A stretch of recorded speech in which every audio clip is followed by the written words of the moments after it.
It's Indiana in the Morning on WCCS 101.1 FM, AM 1160, and WCCSradio.com. We're going to solve the problems of the Altoona Curve with Jon Mozes next.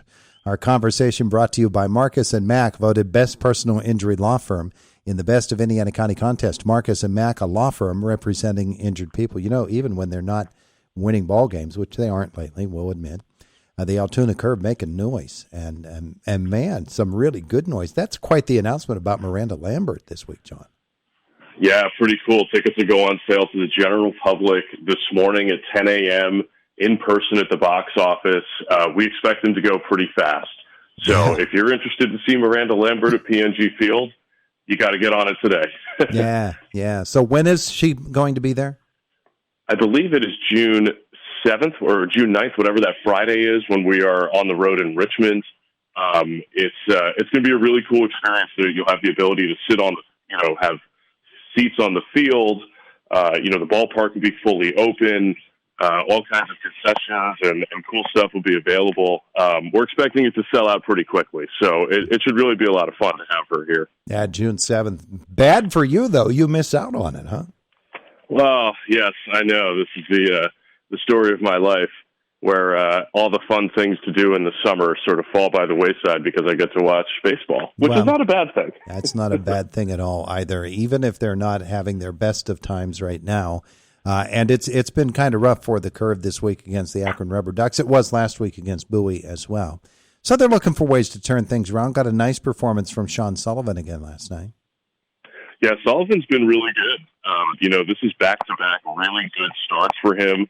5 scoreless innings last week in Bowie, 5 innings of 1-run ball yesterday. And what really struck me was the consistency of how quickly he was able to get through some of those at-bats last night.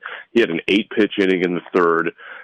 He only needed about a dozen or so to get through the 5th inning. He only needed 61 pitches last night to go through 5 innings, which, is the type of efficiency you look for somebody to go deep into ball games. And look, he's a little bit different this year. His delivery, he's a little bit taller in his delivery. He's using the curveball this year, where last year it was more of a sweeping slider. So, I think it really speaks to his aptitude as a pitcher that, he can get guys out in multiple different ways and have success, even if he's attacking them slightly different this year versus how he attacked hitters last year. And I think the Sean Sullivan story is something we can really use as a learning thing when we consider the season that Bubba Chandler has had, because Bubba's so young and he is so fresh in Double-A ball, and Sean's been there a while, and you can really see that Sean has learned some lessons, and the only way you're going to learn those lessons is through experiencing it, and Bubba's going through that right now.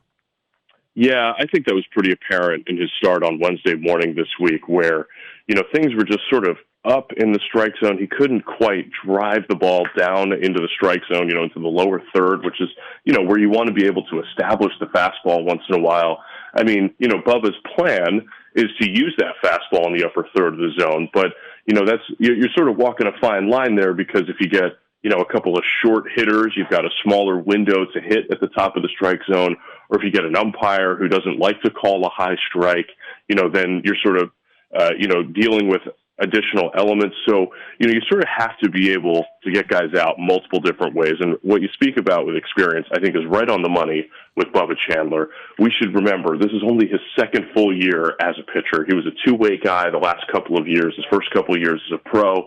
He was going to play shortstop and pitch at Clemson. And, he was going to play football there, too, until the Pirates drafted him in 2021. So he is an uber-talented athlete. And I think, at the end of the day, this is something that our manager last year, Calix Crabb, was telling me about. He was like, at the end of the day, I just want athletes out there on the field, because I can trust that athleticism can be molded into good baseball moves. And I think that's probably the element here with Chandler, is that he's such a great athlete. He's got a terrific arm that you just have to exude a little bit of patience with him. It'll come eventually, I think. I think he's going to be able to throw strikes and establish the fastball and his 2 good breaking balls for strikes. But, it takes some time. You gotta go through some rough times in order to get to the good stuff. Yeah, well, speaking of the good stuff, Braxton Ashcraft has been turning some heads for a while now in the Pirates system. He started out with Tommy John surgery, and that set him back. So he gets to take another step tonight, huh? Yeah, I think that, Braxton has a really bright future, a little bit like Bubba, where the fastball is really good.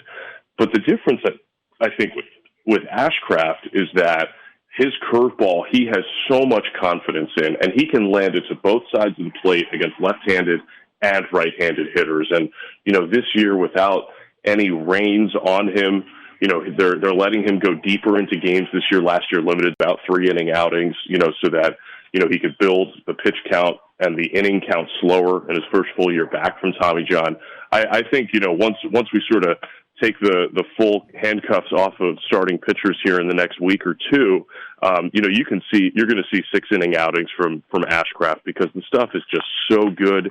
He throws a lot of strikes. He doesn't walk guys. And, he's been really impressive to start the year. And, hopefully he's the guy that can stop this losing streak tonight. Well, it's interesting because the Pirates have 3 of their very, very best prospects on the Altoona starting rotation. And the other one is Anthony Solomito. And he's had some struggles this year as well.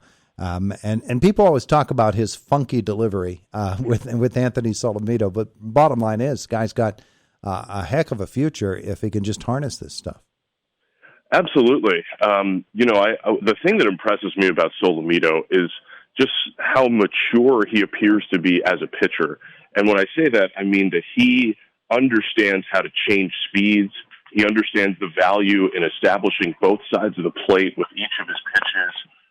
He sort of has this thought process about him that you're used to seeing from sort of more veteran pitchers, guys that are a lot older than he is. He's only 21, right? Turned 21 last year. So, I think that's the most impressive part about it for me. And, they've got him, throwing on Sundays here to start the season just so they can sort of keep him on the same schedule week to week in the first month or so of the season. And we'll see if we go to a typical 5-man after that or later in the year. But I think there's a lot to like with Solomito. He's a guy that's going to compete. Even if he doesn't have his best stuff, he's one of these guys that is always going to attack hitters to the best of his ability. And I sort of love that attitude about him. We talk with Jon Mozes each Friday and highlight certain players on the Altoona curve who've been, their names have maybe popped off a score sheet at us or just something that we might have noticed about them. One of those names, the new to the curve this year, and odd in the way that he got to the Pirates system, is Kervin Pichardo. What have you seen from him? Because his name keeps popping up. The guy, obviously, he's got something that intrigues the Pirates. Yeah, came over like a couple days before our opening day. The Pirates had designated Jackson Wolf for assignment, at the end of spring training. And, it was so interesting that the Padres called and said, hey, we're interested in Jackson Wolf coming back. And Kervin Pichardo ends up being that guy. And, he's not a big guy. He's a little bit smaller, but he's got some pop. I mean, hit a long 3-run home run on Wednesday into the bleachers in left field. He can play multiple spots on the infield, third base and second base. He'll play a little bit at shortstop for us. But, I think that, he's still sort of young and growing into his body. Sometimes baseball people will describe man strength, if you will, the strength that a player gets when they grow up a little bit and grow into it. And I think Kervin still has a little bit of space to fill out on his body. And I think that'll be really helpful for him because then he can drive the ball with more authority on a regular basis. But super, super nice guy. I think there's a lot to like that. He's one of the guys that walks into the room and always has a smile on. And I think that's really positive in the stretch from a long season. Because, they're going to be updated, they're going to be down, Yeah, absolutely. All right, so big weekend coming up the Altoona curve. They've got this losing streak they're trying to get here tonight, and it's military children tonight. What's that about? Oh, yeah, it's something that goes on for the entirety of the month where, military families are often moving around quite a bit, or they're in a situation where maybe mom or dad is traveling for a long time, for extended periods of time. So we wanted to take some time to sort of honor the children of military families. You can see that on our t-shirt giveaway tonight in the purple color, which, is sort of one that I've always sort of been kind of thing. nice community lineup, nice early game. You know, 4:30 p.m. Season tickets, 5 o'clock for all fans at Game 6. And then, you know, enjoy a little bit of sunshine tomorrow, 4 o'clock game on Saturday. That's be kind of nice. And Sunday, more game time baseball. I'm looking forward to playing some baseball in sunshine and in the winter, not playing in the morning because of the morning games. We used to take this program up to altitude when we had those education games. We do the show starting at 5 a.m. up there. And just stay and watch the ball game afterwards. And that was a lot of fun for us. We always had a good time. I admit that when we would get there and the curve people would be showing up running their eyes, what are you guys doing here? Well, listen, if you guys want to come and take me out in the morning to people's natural gas field, one of our education days this year, let's do it. I'm all in. Give me a call. We'll make that happen. Hey, John, thanks so much for the visit today. Have a great weekend. All right, man. All right. It is the voice of Indiana County. It's WCCS